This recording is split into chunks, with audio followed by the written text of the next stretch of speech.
चालू तो कर दिए।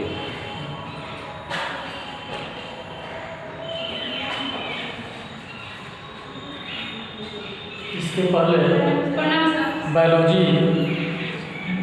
12th में क्लास चैप्टर 5 का मैंने आपको बताया था आनुवांशिक विभिन्नताएं एवं में सिद्धांत। उसमें 3-4 टॉपिक के बारे में आपको बता चुके हैं। आपको बताया कि मेंडल ने 3 नियम दिया था, एक प्रभावता का नियम, एक पृथक्करण का नियम और एक स्वतंत्र अभ्युगम का नियम। लेकिन इन तीनों नियमों के विपरीत कुछ पौधों में, कुछ जंतुओं में ऐसा विचलन देखा गया है कि उनमें ये तीनों नियम का पालन पौधे या जंतु नहीं करते। उसी के बारे में आज चर्चा करेंगे। एक है law of incomplete dominance. Law of incomplete dominance.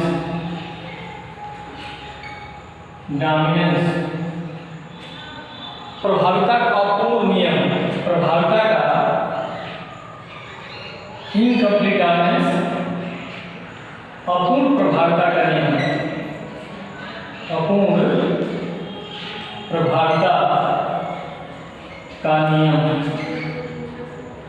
जैसा कि आप जानते हैं कि मेंडल ने लॉ ऑफ डोमिनेंस दिया था, प्रभाविता का नियम दिया था और बताया था कि पौधों में जब एक विपरीत जोड़ी लक्षण लेकर के क्रॉस कराते हैं तो प्रथम पीढ़ी में एक गुण दिखाई देता है और दूसरा गुण नहीं दिखाई देता है। इसको कहते हैं प्रभाविता का नियम। जो गुण दिखाई देता है उसे प्रभावी गुण कहते हैं और जो गुण नहीं दिखाई देता है उसे अप्रभावी गुण कहते हैं। जैसे उन्होंने मान लीजिए क्रॉस कराया टी पौधे में, ये पौधे लंबे पौधे हैं, अगर इनका क्रॉस कराया उन्होंने बौने पौधे से, जिसको कि हम स्मॉल पी से दिखाते हैं, तो मेंडल के नियम के अनुसार इसमें प्रथम पीढ़ी में जितने भी पौधे होने चाहिए वो सभी पौधे लंबे होने चाहिए। ये मेंडल का नियम कहता है कि प्रथम पीढ़ी में ये जो प्रभावी गुण है यही दिखाई देगा। जीन दोनों के एक साथ रहेंगे लेकिन दिखाई देगा लंबा वाला गुण, क्योंकि इसके जीन जो होते हैं प्रभावी गुण। लेकिन पाया गया ऐसा, ये तो मेंडल का नियम कहता है, लेकिन पाया गया ऐसा कि आप जब कार्ल लोरेंस नामक वैज्ञानिक ने क्रॉस कराया लाल पौधे और सफेद पौधे के बीच में, एक पौधा जिसका पुष्प लाल है और एक पौधा ऐसा जिसका पुष्प सफेद है, तो उन्होंने पाया ये सफेद पुष्प है और ये लाल पुष्प वाला पौधा है। वो पाते हैं कि प्रथम पीढ़ी में जो पौधे बनते हैं उनमें कैसा होता है। तो इसमें ये जो युग्मक बनेंगे आरा, इसमें जो युग्मक बनेंगे आरा और जो पौधे बनेंगे ये सभी इस प्रकार के रहेंगे। तो मेंडल के नियम के अनुसार ये पौधे सभी लाल पुष्प वाले होने चाहिए। जैसे हम यहाँ लाल वाला ही ढूंढ लेते हैं, देख लेते हैं, ये लाल पौधा है पुष्प वाला और ये बौना और ये सफेद पुष्प वाला पौधा है। तो मेंडल के अनुसार प्रथम पीढ़ी में सभी पौधे कैसे होंगे? सभी पौधे लाल पुष्प वाले हैं। ये मेंडल का नियम है।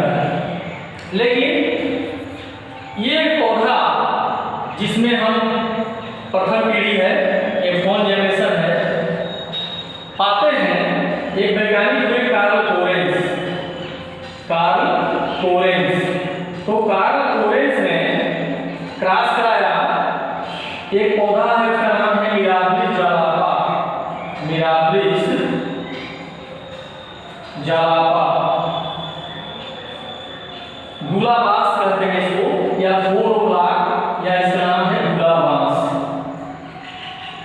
इस पौधे में उन्होंने कार्ल लोरेंस से क्रॉस कराया, देखा कि लाल पुष्प वाला पौधा है, सफेद पुष्प वाला पौधा है, क्रॉस कराते हैं तो ये कौन पीढ़ी में, प्रथम पीढ़ी में सभी पौधे होते हैं, सभी पौधे का जीनोटाइप, ये जीनोटाइप है यानी इनमें सभी में जीन कैसा है आ।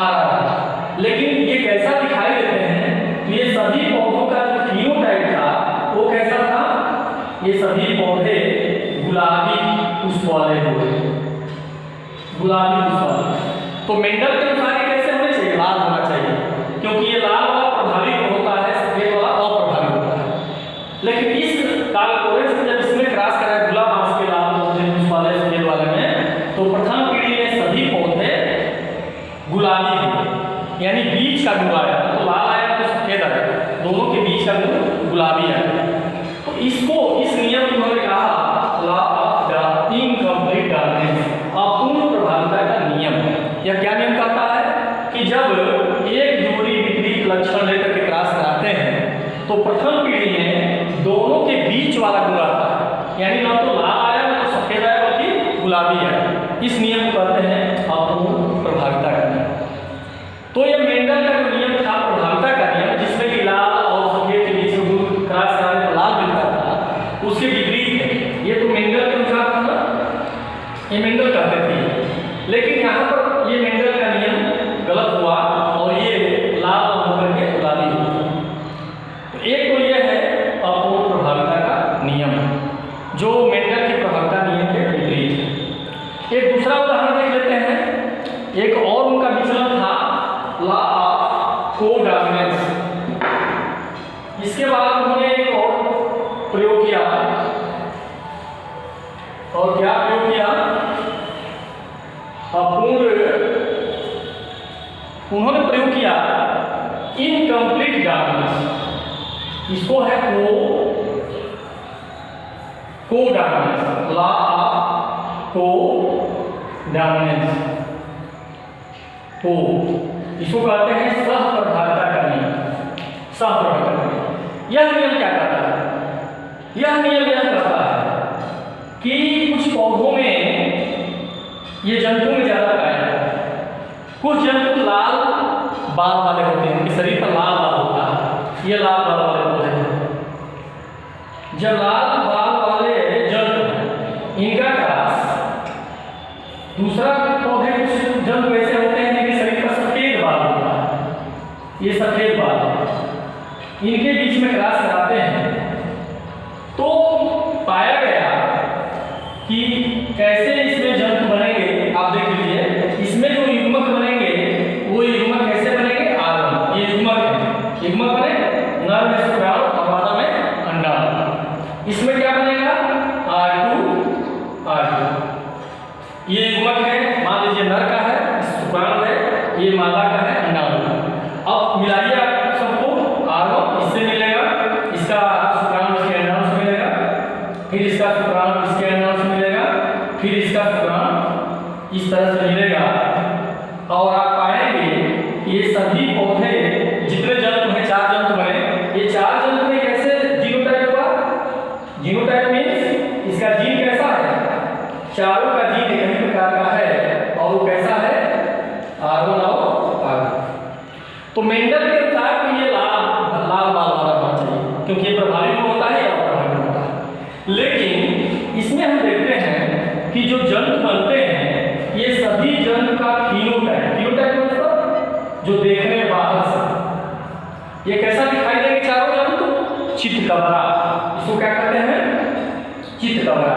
चितकबरा मीन्स रूम कलर मतलब चितकबरा। चितकबरा का मतलब होता है कि जैसे मान लीजिए कोई जंतु है, इसके शरीर पे काला धब्बा हुआ, ये सफेद हुआ, फिर ये काला हुआ, ये सफेद हुआ, फिर काला हुआ, यानी इनके शरीर पर कुछ जगह काला पैच रहेगा, कहीं सफेद पैच रहेगा, कहीं काला पैच रहेगा, या लाल है तो लाल रहेगा, कहीं लाल कहीं सफेद, कहीं लाल कहीं सफेद। यानी यह जो जंतु बनेगा उसके शरीर पर जो बाल होगा वो लाल नहीं होगा, न सफेद होगा, बल्कि दोनों रहेगा, और दोनों अलग अलग रहेगा। यानी कहीं पैच, कुछ पैच लाल का है, कुछ सफेद का है, कुछ लाल का है, कुछ सफेद का है। इसको कहते हैं चितकबरा या रूम कलर का। ऐसा कहाँ होता है? तो कई जंतु में आपने देखा होगा, गाय में, बकरी में, भेड़ में, कि इस तरह का होता है। तो मेंडल के नियम से यदि विचलन है, मेंडल के नियम का पालन नहीं करता। मेंडल के नियम के अनुसार क्या रहता?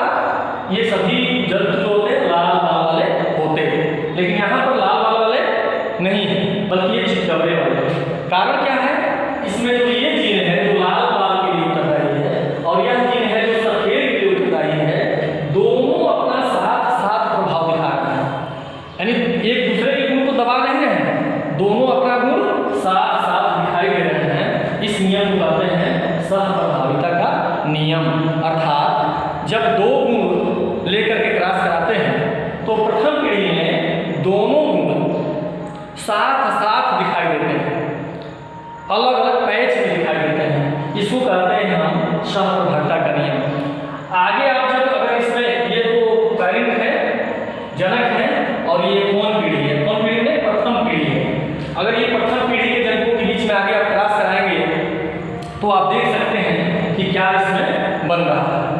तो ये आपका हुआ सहप्रभाविता का नियम। तो मेंडल के नियम से दो विचलन आपको आज ने बताया। मेंडल का पहला नियम था प्रभाविता का नियम, और उस प्रभाविता के नियम से विपरीत दो नियम और बताया कि जो मेंडल के नियम का पालन नहीं करते हैं, वो है अपूर्ण प्रभाविता का नियम और दूसरा है सहप्रभाविता का नियम। फिर अगले टॉपिक में इसी चैप्टर